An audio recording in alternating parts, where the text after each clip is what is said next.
Amin. Wilujeng siang Pak Daud dalam kurung Marcel. Wilujeng iki penyanyi apa tukang jemuk kae to. Kucar-kucur. Jemuk manten. Sambene iki jemuk manten. Dawuh menapa panjenengan nimbali kula majeng? Wonten pamundutan Bu. Ingkang pundi pamundutanipun? Niku. Nika Bu. Nah. Cobi. Monggo. Tak wacane. Nggih. Assalamualaikum kepada yang terhormat Mbak artis. Saya minta lagu Pepeling. Dasare yo lancar kok kene nyekel duit. Aku ora ngadep tulisan piye hafal kok bareng nyekel duit. Nggih, pepeling sik ya. Pepeling rupiye. Kula nuwun Kang Baken wonten ngarsanipun Bapak Ibu Prawo sedaya marak sowan tinimbalan. Kula niken sarintem kalian bojo kula. Bojo Niki nggih niki asline anu bebojoan niki tiyang kali niki Ibu niki. Bojo ki ora kudu dadi siji. Terus Eneng sing dadi siji malah nyilakani. Apa? Umpamane aku karo bojoku asli ning omah arang ketemu. Heeh. Ning karo iki lho. Kerep. Iki bojo tak nggo golek rejeki lah sing omah kae sing ngentek-entekno rejeki. Mula aku bojoku loro. ning awake dhewe bersyukur. Bersyukur. Bebojoan. Ya iya. Awake dhewe ngandake bojo-bojo. Lah iya. Nek MC-ne kae lah ora ndek bojo. Mula kae ngono mula ya. Golek rejeki gur bablas ora sing ngrumat kaya. MC kono lho. Kudu aku to? Kudu aku. Lah kuwi Mister Anu kae lho, Pak. Wah, Mister Anu kan. Lah nek Mister Anu ten ora di bojo. Ora usah diketokke piyai grobokan ya kowe ku senengane nek ngerti anu ning kanca. Kepenak kok. Siarno masjid kono wae aku di pengumuman. Ya ora. Anu bawa ya, bawa ya. Bawa. Wong loro, wong telu ya. Telu. Wong loro wae. Kotak kabeh kok.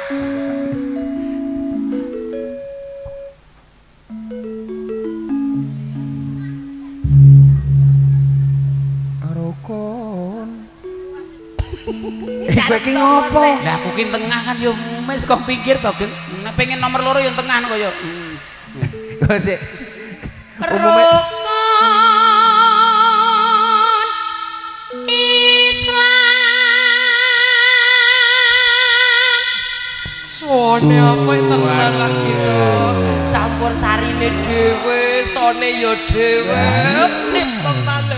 Son ki tengere nek gua ambekan nek apik ki tengere gua ambekan muni lho. Coba. Son nek apik, Nek gua ambekan mun. tengere Ya, nek gua ambekan muni. Ora percaya? Kayak kowe Mbak, kayak kowe. Oh.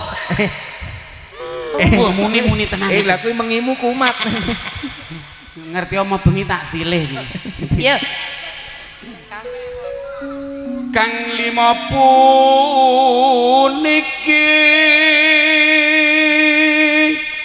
Kurang Kurang dhuwur. dhuwur sithik.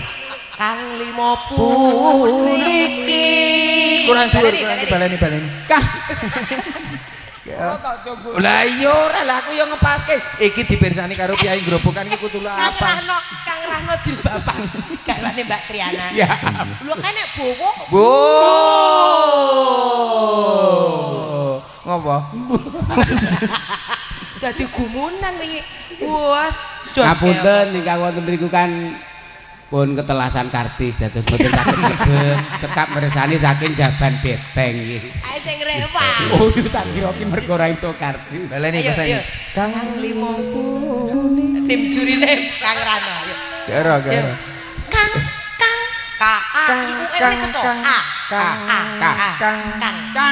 Kang, kurang mendek kurang. Kang. Kendeken.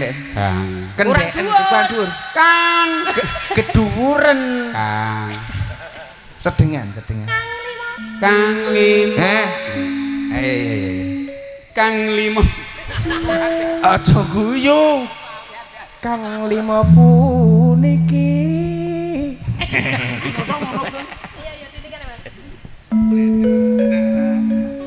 Bletru. Kang. Kowe gak Oh, alah. rumah saku kok malah yo. Mula kowe iki aja senengamu aja njaluk nomor loro. Ya kuwi dadi ning ngono. Aku ning buriku. Ya. Aku sak omane wae ya. Sepira ta, Mas? Meneng wae. Lah sing ganggu ki nikan ya malah. Iki cepet aku wis berhati. Kang lima puniki Kurang dhuwur.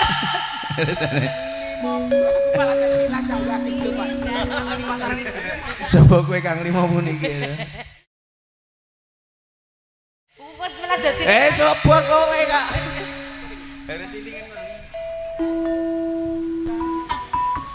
Kang lima puniki katindana ring para sasama aja padha ditinggalke rukun Islam puniku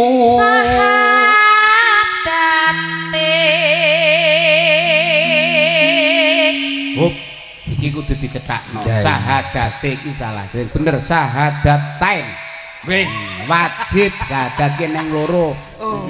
Eling karang rungone iki kok sahadate. Nek bener niku sahadatain. Sahadatain. Kang angka siji Kang angka loro salat. dene kang katelu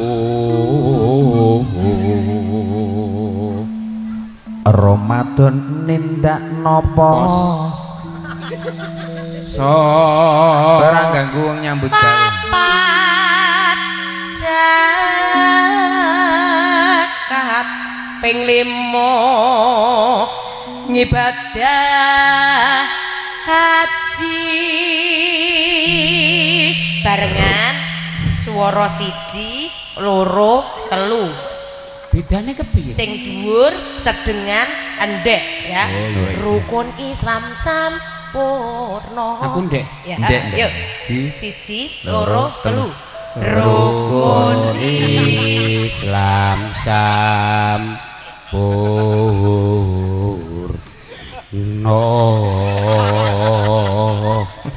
do ngemakno aku kepiye lho ya aku sing dhuwur wae rekoso lho oh ya kowe sing dhuwur kene sugeng sedengan aku sing ndek ya ya ji rukun Islam yuk siji loro telu rukun Islam sampurna jane ora rombongan sapa to kowe kasene araan ndek ora iso dhuwur ora iso sedengan ning tengah wah guru antik loro kok utak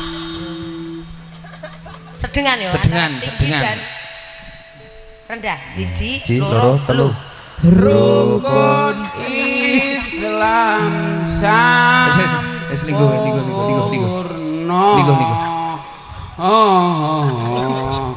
gong le pas wis sak karepmu wis sak karepmu iya ya rane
padha nindakake akan was tumandang wayahe sembahyang retepi wajib nyawuhe pangeran salat ati cagake agama limang wektu kudu tansah dijaga kanthi istiqomah lan sing tumanina luwih sampurna yen berjamaah subuh luhur lan asar salat saya tingatoke Maghrib lan isya cangkepe ayo ganti tambah salat sunate aja sembrono iku perintah agama nyelingono ning donya mung sedelo sabar lan tawakal pasrah sing kuwasa yen kepareng sesuk munggah swarga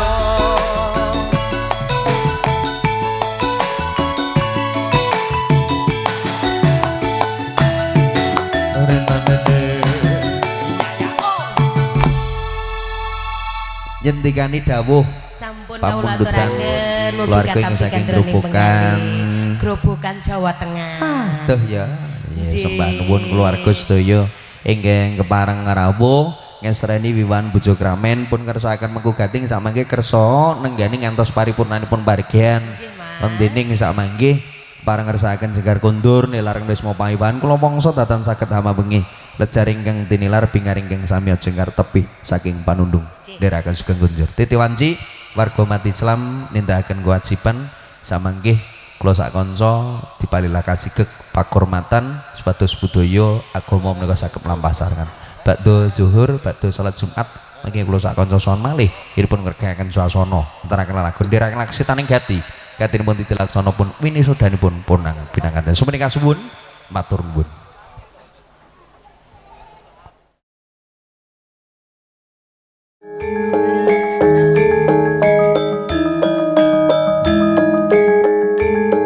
Rawat-rawat ungling mentan mlebu kira parang poreng parang kaya karenyo wangasung maring sasmita dhateng kula sakanca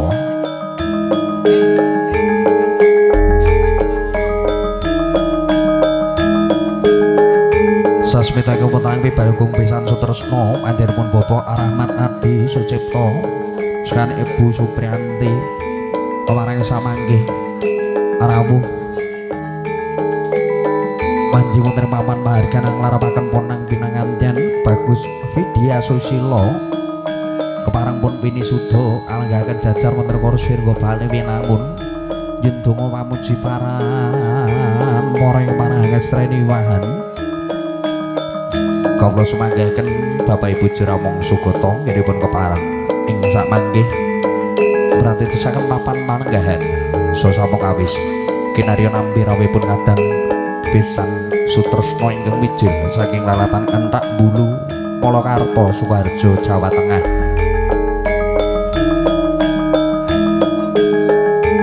nglarapaken punang pinanganten kakung Bagus Vidya Susilo laksitaning gati gatinipun titilaksana ing samangke pasrah panampinipun punang pinanganten panem Bromo pakurmatan kunjuk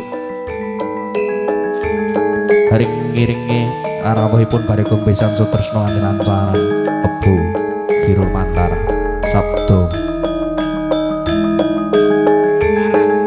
Laras Campur Sari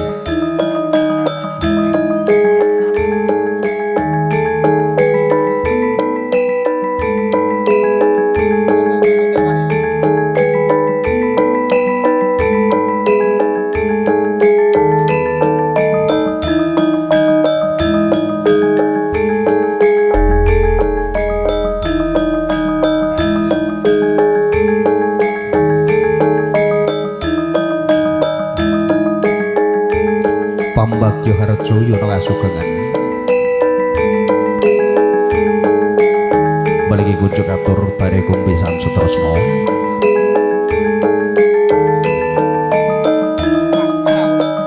keluarga panjenenganipun Pomo Rahmat Adi Sucipto saking Ibu Supriyanti enteraken sugeng rawuh papan palenggahan kepareng kapradesaken parantara kepareng kaya karya ing samangke kaskecaken anggenipun sami lenggah kersa ngesrening wan bojo kramen nderekaken panggihipun punang pinanganten Rahayu Sri juaraning Puspitasari Bagus Widya Susilo parampun winisuda kalenggahan cacar wonten kursi Renenggo Bali pinang wonten hari kalenggahan siang punika.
Panembrama pakurmatan hagiring irawipun paragung besan setresna panjenenganipun Bapak Rahmat Adi Sucipto sekalian Bu Supriyanti Kutrah kula wangsa ingkang picil saking lalatan Kentak Bulu Polokarto Sukoharjo Jawa Tengah hari kalenggahan siang punika pareng larepaken punang pinanganten Kagung Bagus Widya Susilo ing samangke pun winisuda kalenggahan jajar wonten kursin nggo bale pinangun yen donga pamuji parampara kepareng estreni wan bojo kramen muging samangkih kanthi donga kelawan pamuji wentah dhateng pamugati ugi punang pinanganten pargian prasaja wonten ing ari kalenggahan siang punika tansah jinangkung wonten ing ngarsaning Gusti Ginanjar kawilujengan kalis ing Urbeda spining Sampikala Nirboyo Nirwikara kantaraken Pambagya Harjo Yono kasugengan sugeng rawuh kaskecaken ing samangkingipun kepareng saminggah wawan pantikan kersa ngestrini wan bojo kramen ing sakmangkih nampi rawuhipun kadang besan sutresna bilih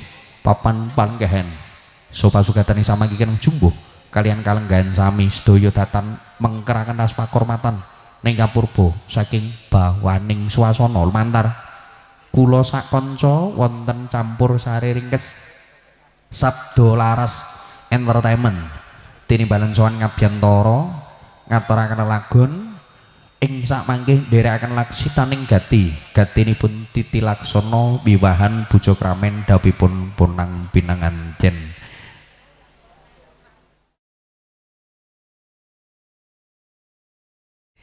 kinarya gemeni wedal saderengipun laksitaning gati gatinipun Titi Laksana kepareng kapurwakan kula sak kanca ngaturaken lelagon gegulang wonten ing seni budaya lagon-lagon campursari gending gegendingan Jawi Satawis kinarya nampi ginyugata rawuhipun kadang besan sutresna ingkang saking Ngentak Bulu Polokarto Sukoharjo Jawa Tengah leres Bapak nggih ngaturaken Pambagya Harjo Yono kasugengan sugeng lenggah mekaten kawontenan wonten ing Gunung Kidul bilih wonten paribasan aduh ratu caket ratu samanggih kinarya nampi Bapak Ibu ingkang lenggah papan palenggahan sopa sugatan kirang jumbuh kalian kalenggahan sami datan mengkeraken ras pakurmatan ing kapurba saking bawaning suasana Mbah Baut Mbak Niken jengkar saking sasana palenggahan maju kene sik ya maju kene efekmu ngono neh padha mau nggih monggo Mbah Baut Mbak Niken singkat saking sasana palenggahan karono sasmita pun tampi pahargyan prasaja wonten ing ari kalenggahan siang punika wonten gatining acara ing sakmangke wonten adicara ingkang kebadhe pun lampahi pramila Bapak Ibu sedaya ingkang kemarang hangayahi karya wonten Pak Dukuh, Pak RT, Pak RW pepundhen sepuh kasepuhan ingkang lenggah ugi sedaya keluarga linangkung Bari Agung Besan Sutresna kersa ing samangke kinarya